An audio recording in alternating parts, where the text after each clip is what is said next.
Commander Zara Thorne stared at the tactical display in disbelief, her violet eyes reflecting the crimson warnings that cascaded across the holographic interface. The Galactic Empire's most formidable armada, 350 warships that had crushed 17 rebellions across the Outer Rim, was gone. Not damaged, not retreating. Gone. "Sensor readings confirmed, ma'am," Lieutenant Kess stammered from his station aboard the ISS Dominion. "All 350 vessels. Complete molecular disintegration. No survivors detected." Admiral Corvin's weathered face appeared on the main screen, his usual stoic composure cracked like ancient stone. "Commander Thorne, explain to me how a single obsolete Earth vessel just erased my entire strike force." Zara's mind raced back to the intelligence briefings. Earth, that backwater planet on the galaxy's edge, supposedly technologically inferior, had been marked for liberation as part of the Empire's expansion into the Sol system. The preliminary scans had shown primitive fusion reactors, basic kinetic weapons, and what appeared to be experimental propulsion systems decades behind Imperial standard. "Sir, our records indicated minimal resistance capability," she replied, trying to keep her voice steady. "The vessel that engaged us. It wasn't in any of our databases. 3 hours earlier, Earth's desperate defense had seemed almost pathetic. Their small fleet of cobbled-together ships had fought valiantly but futilely against the Empire's might. Then, just as Admiral Corvin had ordered the final assault on the blue planet below, space itself had seemed to tear open. The ship that emerged defied everything Zara knew about physics. It was massive, easily dwarfing the Empire's largest dreadnoughts, yet moved with impossible grace. Its hull appeared to be constructed from some unknown metallic substance that seemed to absorb light rather than reflect it. No visible weapon systems, no recognizable propulsion signatures, yet it had accelerated from standstill to combat speed in seconds. "Analysis of the weapon signature, Lieutenant?" Zara demanded. Kess's hands trembled as he worked his console. "Ma'am, we're detecting residual quantum fluctuations consistent with." "This is impossible. Localized space-time manipulation. The attacking vessel appears to have created micro-singularities around each of our ships, causing instantaneous gravitational collapse."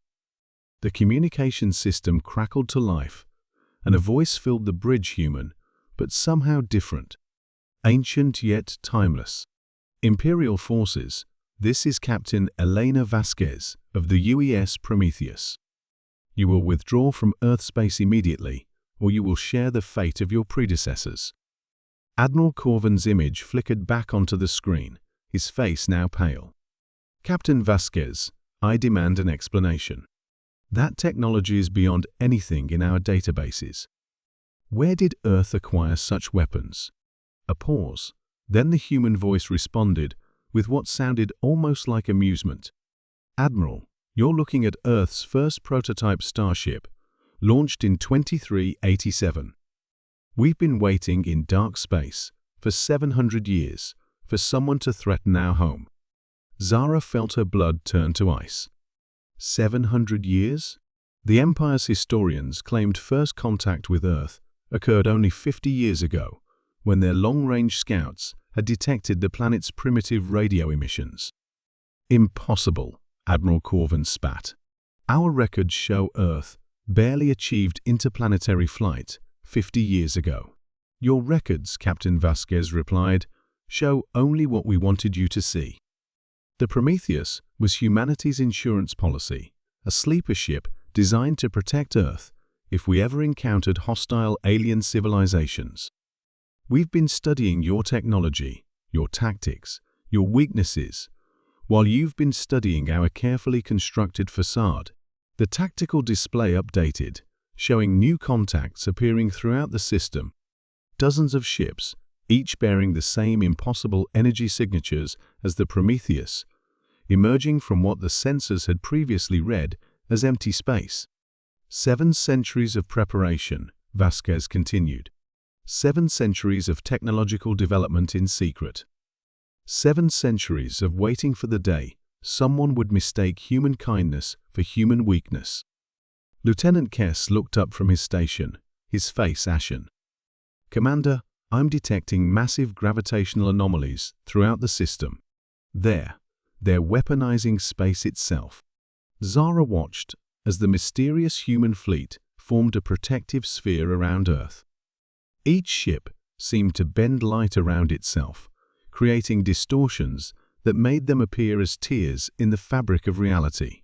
Admiral Corvin, Captain Vasquez's voice carried across the void with quiet authority. "You have 1 hour to remove all Imperial forces from Earth space.